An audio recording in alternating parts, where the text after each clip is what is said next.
guys, so nag-cravings ako ng lugaw arroz caldo, kaya gawa tayo ng lugaw. Ayan siya.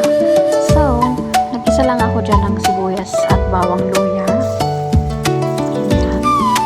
Tapos, igisa-gisa lang natin hanggang lumabas yung mga aroma niya. Lutuin lang natin yan. Lagay na rin natin dyan natin iniwan na mga manok.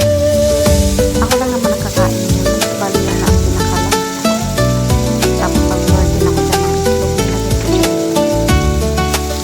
Ilagay ko dyan. Tapos lutuin lang natin yan ng konti.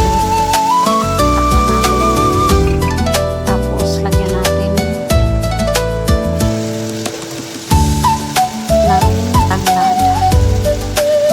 Maglagay na rin tayo dyan ng 1 cup ng malagkit na bigas. Malagkit yung ginamit ko dyan. Hindi siya regular rice. Malagkit talaga para malapit siya. Dinagdagan ko ng konti kasi nakulangan ako sa 1 cup. Then, nalagyan na natin yan ng tubig. Tapos, pakuluin lang natin ang pakuluin hanggang lumambot silang lahat. Lagyan na natin ng asin.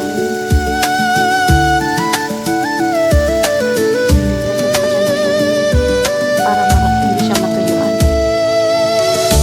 Pakuluan lang natin ng pakuluan yan.